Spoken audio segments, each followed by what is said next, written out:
بسم اللہ الرحمن الرحیم۔ السلام علیکم۔ مزمل وائس آفیشل میں خوش آمدید۔ میں صبا ہوں، میری عمر 27 سال ہے۔ میں آج اپنی زندگی کا ایک تلخ تجربہ اپنا آپ لوگوں کے سامنے کھولنے جا رہی ہوں۔ یہ آج سے 7 سال پہلے کی بات ہے، جب میں اور میرے شوہر اپنے بیٹے کے ہمراہ شہر سے دور نئی آبادی میں رہنے گئے۔ دراصل سسرالی مسئلوں کی وجہ سے تنگ آ کر ہم نے الگ ہی کرائے کا مکان لے لیا۔ جوائنٹ فیملی میں رہ کر جینا دو بھر ہو گیا تھا۔ وسیم شادی کے شروع ہی سے بہت سخت مزاج قسم کے ثابت ہوئے تھے۔ ان کی خوشی بس اچھا کھانا تھا۔ ایسا لگتا تھا میں ان کی زندگی میں بس ایک کام والی سے زیادہ حیثیت نہیں رکھتی۔ وہ مجھے زیادہ تر ڈانٹ ڈپٹ کر ہی رکھتے تھے۔ ان کو پیسے سے بہت لگاؤ تھا۔ مجھے نہیں یاد آج تک انہوں نے مجھ سے پیار کے 2 بول بولے ہوں۔ خیر، میں ان کے مزاج کے ساتھ ساتھ اس روکھی سوکھی زندگی کو بھی قبول کر چکی تھی۔ میری دنیا میرا بیٹا تھا، مگر سچ ہے میں وسیم سے بہت محبت کرتی ہوں۔ ہمارا وہ مکان 2 کمرے، ہال اور ایک وسیع آنگن پر مشتمل تھا۔ آنگن میں ایک آم کا درخت تھا اور بھی کافی سارے پھول پودے تھے جو سوکھ چکے تھے۔ میرے شوہر کا نام وسیم ہے اور وہ ایک فیکٹری میں بطور سپروائزر کام کرتے ہیں۔ ان دنوں ان کی نائٹ شفٹ ہوا کرتی تھی اور ہمارا بیٹا احمد ہمارے ہمراہ رہا کرتا تھا۔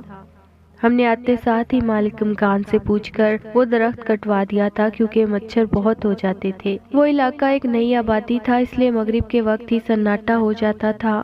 9 بجے وسیم فیکٹری چلے جاتے تھے۔ اس دن بھی وہ معمول کی طرح جا چکے تھے۔ رات کے کوئی 11:30 بجے تھے جب میں کچن کے کام سے فارغ ہوئی اور پھر اپنے لیے ایک کپ چائے کا بنا کر صحن میں پڑی کرسی پر جا بیٹھی۔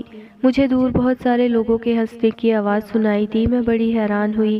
اصل میں اس جگہ پر ہمارے گھر کے قریب کوئی گھر نہیں تھا، بہت دور دور 1-2 گھر تھے۔ پھر وہ آواز تھوڑی قریب سے سنی۔ میں نے سوچا ہوا کی وجہ سے دور سے کہیں سے آواز یہاں آ رہی ہو، مگر اب تو وہ آواز گھر کی دیوار کے ساتھ سے سنائی دی۔ وہ ایسی آواز تھی جیسے 15-20 مرد ہم آواز کہے لگا رہے ہوں۔ میرا خون خشک ہونے لگا کہ وہ آواز اب مجھے اپنے آس پاس سے صاف اور زور سے سنائی دی۔ میں کپ وہیں چھوڑے اندر بھاگ گئی اور وہ ساری رات میں نے احمد کے ساتھ صورتیں پڑھتے جاگ کر گزارتی تھی۔ اس گھر میں جب مغرب کا وقت ہونے لگتا تھا تب کتے ہمارے گھر کی دیواروں کی طرف دیکھ کر روتے تھے، جیسے دیواروں پر کوئی کھڑا ہو جو ہمیں نہیں دکھتا تھا۔ خیر، ہم نے شروع میں ان باتوں کو نظر انداز کر دیا۔ ایک دن جب میں کچن میں دوپہر کا کھانا بنا رہی تھی، وسیم سو رہے تھے تو مجھے برآمدے میں اپنی ساس بیٹھی دکھی۔ میں حیران ہو گئی، امی یہاں کیسے؟ وہ اچانک میں جب کچن سے نکل کر وہاں گئی تھی تب وہاں کوئی نہیں تھا۔ خیر، پھر ہمارے ساتھ کوئی واقعہ پیش نہیں آیا، زندگی ٹھیک گزر رہی تھی۔ ایک رات کی بات ہے، رات کے 2 بج رہے تھے۔ علاقے میں ہر طرف گہرا سناٹا، دور کہیں کتا بھونک کر گہری خاموشی میں خلل ڈال دیتا۔ میں بھی گہری نیند سو رہی تھی کہ دروازے پر بہت تیز دستک ہوئی۔ میں ڈر گئی، اس وقت کون ہوگا؟ وہ بھی ایسے کون دستک دے رہا؟ میرے اندر ہمت نہ ہوئی باہر جانے کی، مگر دستک مسلسل تھی، مجھے اٹھنا ہی پڑا۔ میں اللہ کا نام لے کر اٹھی، لیکن جب دروازہ کھولا تو جان میں جان آ گئی۔ وسیم تھے۔ انہوں نے حسب عادت سلام نہیں کیا اور تیزی سے گھر میں داخل ہو گئے۔ ان کا چہرہ بالکل سپاٹ اور کسی قسم کے بھی جذبات سے خالی تھا۔ وہ تیز تیز چلتے ہمارے کمرے کی طرف بڑھ گئے۔ میں بھی دروازہ بند کر کے کمرے میں آ گئی۔ آج آپ واپس آ گئے؟ میں نے پوچھا، جس پر وہ بولے ہاں، طبیعت نہیں ٹھیک۔ میں نے چائے کا پوچھا، انہوں نے منع کر دیا۔ احمد اٹھ گیا تھا۔ میں اس کا دودھ بنا کر واپس لوٹی تو احمد وسیم کی گود میں تھا اور کھیل رہے تھے۔ میں نے احمد کو دودھ دیا۔ وسیم یوں تو کافی باتونی تھے، مگر اس رات وہ بالکل چپ تھے، بس سارا دھیان احمد کی طرف تھا، اس میں مگن تھے۔ پھر انہوں نے مجھے اپنے قریب کر لیا۔ جب میری آنکھ کھلی تب دن کے 12 بج رہے تھے۔ میں کبھی بھی اتنی دیر نہیں سوتی تھی۔ برابر میں وسیم الٹے سو رہے تھے، احمد نہ تھا۔ میں دوڑ کر باہر گئی تو احمد صحن میں رینگ رہا تھا اور خلا میں کسی کے ساتھ ہنس کھیل رہا تھا۔ میں فوراً اسے اٹھا لائی۔ شام کو وسیم اٹھے تھے۔ میں نے جب ان کی طبیعت کا پوچھا تو کندھے اچکا کر کہتے، میری طبیعت کو کیا ہوا؟ میں تو بالکل ٹھیک ہوں۔ میں بڑی حیران ہوئی۔ کچھ دن گزرنے کے بعد رات 3 بجے میری آنکھ کھلی۔ احمد نہیں تھا، اس کی آواز برآمدے سے آ رہی تھی۔ میں دوڑ کر گئی تو صوفے پر وسیم اسے گود میں لیے بیٹھے تھے اور کھیل رہے تھے۔ آپ آج جلدی کیسے؟ میں نے پوچھا، جس پر وہ کچھ نہ بولے اور اٹھ کر کمرے میں چل دیے۔ میں بھی وہاں آ گئی۔ کیا بات ہے، پریشان ہے؟ ان کی آنکھیں سرخ ہو رہی تھی، دہکتے انگاروں کی طرح۔ مجھے ان میں دیکھنے سے آج پہلی بار خوف آ رہا تھا۔ احمد کچھ ہی دیر میں سو گیا۔ مجھے لگا وسیم کو کوئی سخت پریشانی ہے جو وہ مجھے بتا نہیں رہے۔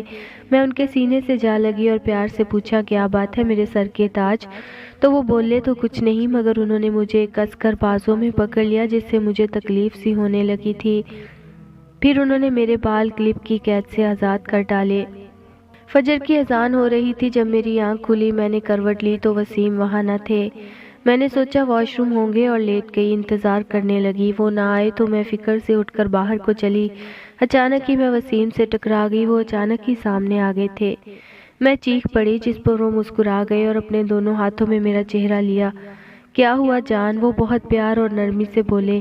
میں تو بس انہیں تکتی رہ گئی۔ آج تک انہوں نے مجھے اس محبت کا احساس نہیں دلایا تھا۔ مجھے یقین نہ ہوا وہ وسیم ہے۔ میری آنکھ نم ہو گئی۔ انہوں نے مجھے اپنے سینے میں چھپا لیا۔ وہ بولے، میں جانتا ہوں تم بہت اکیلی ہو، میں اتنا پیار دوں گا کہ تم سارے غم بھول جاؤ گی۔ کتنی معصوم ہو تم اور کتنی پیاری، تمہارے اس معصوم چہرے پر اداسی نہیں، زندگی کی تمام تر رعنائی اچھی لگے گی۔ مگر وہ آواز وسیم کی نہ تھی، بہت ہی سحر انگیز کسی اور مرد کی آواز تھی۔ میں نے چونک کر ان کی طرف دیکھا۔ وہ بنا تاثر مجھے دیکھتے رہے۔ میری چھٹی حس حرکت میں آ گئی۔ مجھے کچھ گڑبڑ لگا، مگر سمجھ کچھ نہیں آ رہا تھا۔ ان دنوں یاد پڑتا ہے میں تو بس کھل ہی اٹھی تھی۔ سچ ہے، ایک عورت اپنے مرد سے بس پیار چاہتی ہے۔ میری صحت پر بھی کافی اچھا اثر پڑا تھا۔ 3 ماہ گزر گئے، وسیم اب بھی تھے تو ویسے ہی، مگر مجھے یقین ہو چلا تھا کہ وہ مجھ سے واقعی محبت کرتے ہیں۔ میرے لیے کافی تھا۔ دراصل ان دنوں میں حقیقت سے بے خبر جی رہی تھی۔ مجھے شک تو کئی بار ہوا تھا، مگر یقین اس دن ہوا جب میں وسیم کی باہوں میں تھی اور وہ پیار سے میری زلفیں سہلا رہے تھے کہ دروازہ بجا اور وہ باہر دیکھنے گئے۔ وہ رات کا آخری پہر تھا۔ جب وہ واپس لوٹے تو انہوں نے بوٹ پہن رکھے تھے، جبکہ وہ یہاں سے بنا جوتی کے گئے تھے۔ اف، بہت ٹھنڈ ہے باہر۔ وہ اپنے جوتے اتارتے ہوئے بڑبڑائے۔ کون تھا وسیم؟ میں بولی۔ کہاں؟ وہ لاپرواہی سے بولے۔ باہر کون تھا؟ باہر میں تھا، اور کون؟ تم تو اس قدر سست اور بوڑھ ہو چکی ہو کہ گھر کا دروازہ کھلا چھوڑ کر یہاں آرام کر رہی ہو۔ سارا دن کرتی ہی کیا ہو جو اتنا بھی نہیں کر سکتی؟ وہ اپنی عادت کے مطابق بڑبڑاتے رہے، مگر میرے دماغ تو کہیں اور ہی تھا، کیونکہ دروازہ تو میں بند کر کے سوئی تھی۔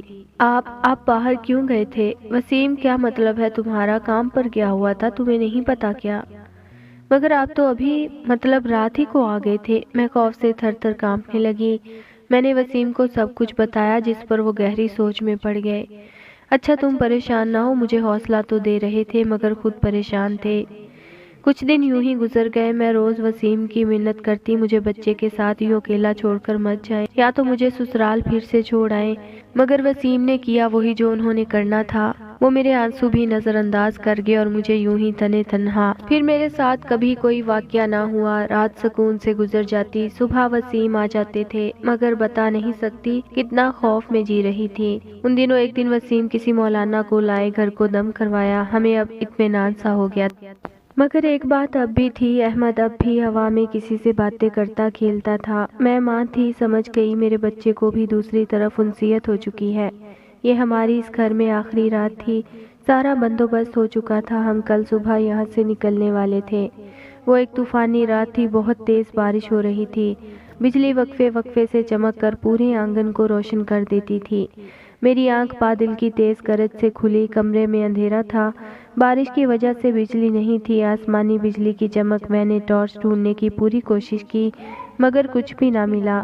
میں چلتے ہوئے کسی چیز سے ٹکرا گئی، میری چیخ نکل گئی کہ کسی نے میرے منہ پر ہاتھ رکھ دیا۔ آہستہ، ہمارا احمد جاگ جائے گا، یہ وہی آواز تھی۔ میں خوف سے تھر تھر کانپنے لگی، آیت الکرسی پڑھتی رہی۔ وہ مجھے چھوڑے پلنگ پر جا بیٹھا۔ آہٹی سے میں سب کچھ محسوس کر رہی تھی، دکھائی کچھ بھی نہیں دے رہا تھا، خوف سے لگتا جان نکل جائے گی۔ وہ میرے بچے کے پاس جا بیٹھا تھا، میں دوڑ کر گئی اور احمد کو اٹھا لیا اور صورتیں پڑھنے لگی۔ ڈرو نہیں، یہ بچہ مجھے بہت پسند ہے، میں اسے کوئی نقصان نہیں دوں گا، لاؤ اسے مجھے دو۔ نہیں، وہ اٹھ کر میرے نزدیک، بہت نزدیک آ گیا۔ وہ اٹھ کر میرے نزدیک، بہت نزدیک آ گیا۔ اس کے وجود کی تپش میں اپنے وجود پر صاف محسوس کر پا رہی تھی۔ لے جا رہا ہے کل پھر وہ تمہیں مجھ سے دور، وہ سرگوشی میں بولا اور اس نے ہم دونوں کو اپنے بازوں کے حصار میں لے لیا۔ پھر اس نے میری گود سے احمد کو لیا اور چوما۔ چلو گی میرے ساتھ؟ اس کے عجیب سے سوال نے میرے جسم میں سنسنی دوڑا دی۔ میری آواز حلق میں اٹک سی گئی تھی۔ کاٹو تو لہو نہیں کسی حالت تھی۔ چلے جاؤ یہاں سے خدا کے لیے، ہم نے تمہارا کچھ نہیں بگاڑا۔